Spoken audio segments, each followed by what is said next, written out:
સ્થાનિક સ્વરાજ્યની ચૂંટણી નજીક આવતા જ ભાજપ પક્ષની તૈયારીઓ તેજ બની છે ત્યારે રાજકોટ મહાનગરપાલિકાની ચૂંટણી માટે ભાજપ હવે નવા અને યોગ્ય ઉમેદવારોની શોધ શરૂ કરી છે ત્યારે આજરોજ રાજકોટ કમલમ કાર્યાલય ખાતે રાજકોટ શહેર ભાજપની આગામી 2 દિવસ સુધી સાયન્સ પ્રક્રિયા હાથ ધરવામાં આવી છે। આ પ્રક્રિયા વિધાનસભા વાઇઝ હાથ ધરાશે। તેમાં કુલ 9 નિરીક્ષકો દ્વારા કાર્યકરો અને દાવેદારોને સંભાળવામાં આવશે। ત્યારબાદ નિરીક્ષકો પોતાનો રિપોર્ટ પ્રદેશ કક્ષાએ મોકલશે। રાજકોટ શહેર ભાજપ પ્રમુખ ડોક્ટર માધવ દવેએ મીડિયા સાથે વાત કરતા જણાવ્યું હતું કે આજે પ્રથમ દિવસે કુલ 12 વોર્ડ માટે સાયન્સ લેવામાં આવશે, જ્યારે બાકીના 6 વોર્ડની પ્રક્રિયા આવતીકાલે હાથ ધરાશે। આજે કુલ 12 વોર્ડ માટે સાયન્સ લેવાની કામગીરી ચાલશે, જેમાં પૂર્વ વિધાનસભાના વોર્ડ નંબર 4, 5, 6, 15 તેમજ પશ્ચિમ વિધાનસભાના વોર્ડ નંબર 1, 2, 3 અને 8, દક્ષિણ વિધાનસભાના વોર્ડ નંબર 7, 13, 14 અને 17 બાકી રહેલા 6 વોર્ડની સાયન્સ પ્રક્રિયા આવતીકાલે પૂર્ણ કરવામાં આવશે। આ પ્રક્રિયાને લઈને કાર્યકરોમાં ભારે ઉત્સાહ જોવા મળી રહ્યો છે। વર્ષ 2021ની મહાનગરપાલિકાની ચૂંટણીમાં ભારતીય જનતા પાર્ટીએ ભવ્ય વિજય મેળવી રાજકોટ મનપામાં સત્તા હાંસલ કરી હતી। રાજકોટના કુલ 18 વોર્ડની 72 બેઠકોમાંથી ભાજપે 68 બેઠકો પર જીત મેળવી હતી।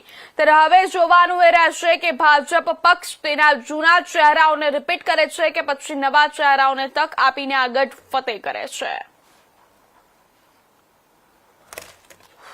સ્થાનિક સ્વરાજ્યની ચૂંટણી નજીક આવતા જ ભાજપ પક્ષ સાથે એક્શન મોડમાં આવ્યું છે। આજે રાજકોટ ખાતે 2 દિવસ સાયન્સની પ્રક્રિયા શરૂ કરવામાં આવી છે। મારી પાસે મેસેજ જોયું કે રાજકોટનો કમલમ કાર્યાલય છે, જ્યાં 2 દિવસ સુધી સાયન્સની પ્રક્રિયા ચાલવાની છે। જે ઉમેદવારો છે, જે દાવેદારો છે, તે પોતાની ઉમેદવારી નોંધાવવા માટે અત્યારે કહેવાય ફોર્મ ભરવા માટે આવી છે। આ સવારથી જ કહેવાય કે સવારે 9 વાગ્યાથી ઉમેદવારી ભરવા માટે લોકોની જે કહેવાય ઉમેદવારોની જે લાંબી કતારો લાગી છે। સવારથી 9 થી બપોરના 4 વાગ્યા સુધી કહેવાય લાંબી કતારોમાં જે ઉમેદવારો છે આવશે અને પોતાની દાવેદારી નોંધાવશે। ત્યારે આપણી સાથે કેટલાક કાર્ય રાજકોટ ભાજપના કાર્યકરો સાથે વાત છે। ખેડભાઈ, આજે અત્યારે દાવેદારીની પ્રક્રિયા શરૂ છે, 2 દિવસ પ્રક્રિયા ચાલવાની છે, શું કહેશો? ભારતીય જનતા પાર્ટીમાં સમગ્ર ગુજરાતમાં સાયન્સ પ્રક્રિયાની પદ્ધતિ શરૂ થઈ છે। આજે ભારતીય જનતા પાર્ટીના રાજકોટના અનેક કાર્યકર્તાઓ, ખાસ કરીને યુવાઓ અને મહિલાઓમાં ચૂંટણી લડવા માટે, ભારતીય જનતા પાર્ટીમાંથી લડવા માટે એક અનેરો ઉત્સાહ અને થનગનાટ આપણે જોઈ રહ્યા છીએ અને આવનારા દિવસોમાં ભારતીય જનતા પાર્ટી ભારી બહુમતથી રાજકોટની અંદર શાસન ધુરા સંભાળવા જઈ રહી છે। તે આ માહોલ ઉપરથી જ આપણને ખ્યાલ આવી રહ્યો છે। રાજ્ય સરકારના જે 9 જેટલા નિરીક્ષકો છે, જે મોટા નેતાઓ છે, તે પણ આવ્યા છે, ત્યાં સેન્સ લેવાના છે, શું કહેશો? સમગ્ર ગુજરાતમાં નિરીક્ષકો દરેક શહેર, મંડળ, તાલુકામાં આજે અનેક દાવેદારોને પોતાની વાત રજૂ કરવા માટેનો અવસર આપવાના છે। નિરીક્ષકો અનેક રજૂઆતો સાંભળવાના છે દાવેદારોને। ત્યારે સમગ્ર ગુજરાતમાં ભારતીય જનતા પાર્ટીની એક આ પ્રક્રિયા છે, આ ટ્રાન્સપરન્સી પ્રક્રિયા છે, એના ભાગરૂપે સમગ્ર ગુજરાતમાં આજે નિરીક્ષકો સેન્સ પ્રક્રિયા હાથ ધરી રહ્યા છે। ચૂંટણીની જે તારીખ નથી આવી, જે કહેવાય કે હવે ત્યાં ભાજપ છે એક્શન મોડમાં આવ્યું છે અને કાર્યકર્તાઓને તાલીમ આપવામાં આવે છે। 2 દિવસ પહેલા પણ જે કહેવાય કે ગુજરાતના પ્રદેશ પ્રમુખ વિશ્વકર્મા સંગઠન મંત્રી રત્નાકર સહિતના નેતાઓ પણ રાજકોટમાં આવ્યા હતા, તેને પણ કાર્યકર્તાઓ સાથે મુલાકાત કરી હતી। ભારતીય જનતા પાર્ટી એ 24 કલાક રાત દિવસ કામ કરનારી પાર્ટી છે।